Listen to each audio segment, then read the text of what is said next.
అన్న నమస్తే అన్న. నమస్తే నమస్తే. అన్న పవన్ కళ్యాణ్ గారి పరిపాలన ఎలా ఉందన్న ఆంధ్రప్రదేశ్?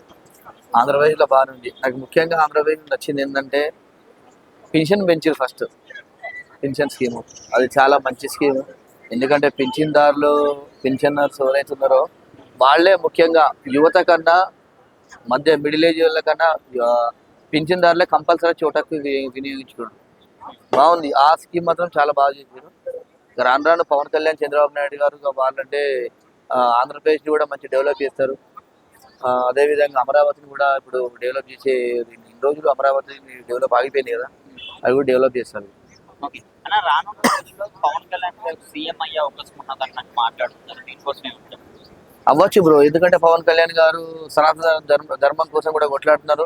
వారికి బీజేపీ సపోర్ట్ కూడా చాలా ఉంది. కంపల్సరీ చంద్రబాబు నాయుడు తర్వాత నెక్స్ట్ మంచి లీడర్ అంటే పవన్ కళ్యాణ్. ఇప్పుడు మరి జగన్మోహన్ రెడ్డి గారు పరిస్థితి చూస్తారు. 11 సీట్లకు పరిమితమైంది.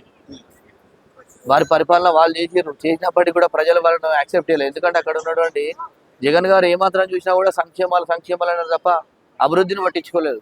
అందుకే ప్రజలు తీర్పు చెప్పి ఇలా 11 సీట్లు అండి. గతంలో చూసుకుంటే చంద్రబాబు నాయుడు టీడీపీ కానీ 22 సీట్లు వచ్చినాయి కానీ తప్ప ఇవాళ చూసుకుంటే 11 సీట్లు అనేది చాలా అంటే చాలా ఘోరం. అంత పెద్ద రాజశేఖర రెడ్డి కొడుకు ఒక సీఎం చేసిన వ్యక్తికి మరి 170లో 11 సీట్లు అంటే చాలా ఘోరమైన పరిస్థితులు ఉంది వైసీపీ పార్టీ అని చెప్పి తెలియజేస్తున్నప్పుడు. ఇంకా ఆయన కూడా మళ్ళీ పునరావృతం చేసుకోవాలంటే కావచ్చు. అంటే ప్రజాస్వామ్యంలో ఎప్పుడు ఏ పరిణామాలు మాత్రం తెలియదు. కానీ మనం ఇలా ఎప్పుడు కూడా ప్రజలలో ప్రజల సంక్షేమం కానీ ప్రజల కోసం కొట్లాడితే మళ్ళీ భవిష్యత్తులో కూడా వచ్చే అవకాశం ఉంటుంది. కాకపోతే వీరికన్నా పవన్ కళ్యాణ్ గారికే చాలా ఎక్కువ క్రేజ్ ఉందండి. అంటే చూస్తుంటే మళ్ళీ జగన్మోహన్ రెడ్డి గారు అంటే మెయిన్ వైసీపీ నాయకులు ఎక్కువ అరెస్టులు జరుగుతున్నాయి. అరెస్టులు అనేది ఏ గవర్నమెంట్ వచ్చినా, తెలుగుదేశం గవర్నమెంట్ లో కూడా చాలా అరెస్టులు అయినాయి, ఎన్ని కేసులు అయినాయి. అందరి మీద అంత పెద్ద భారతదేశంలోనే ఒక మంచి టాలెంటెడ్ లీడర్ చంద్రబాబు నాయుడు గారినే జైలు వేసారు. వాళ్ళ పార్టీలో ఉన్నటువంటి తెలుగుదేశం వాళ్ళని కూడా ఎంతమంది జైల్లో పడ్డారు, అరెస్ట్ అయ్యారు, చాలా మంది మీద కేసులు బుక్ అయినాయి.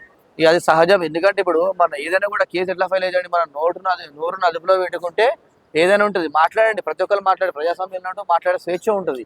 దానికి తగ్గట్టు మనం ప్రజాస్వామ్యంకు లోబడి మాట్లాడాలి తప్ప వాళ్ళు అగౌరవంగా మాట్లాడారు కాబట్టి ఎవరికైనా శిక్షలు పడే అవకాశం ఉంటుంది. ఎందుకంటే ఎవరైనా కూడా వారైనా మనమైనా కూడా ప్రజల కోసం కొట్లాడేవాళ్ళము.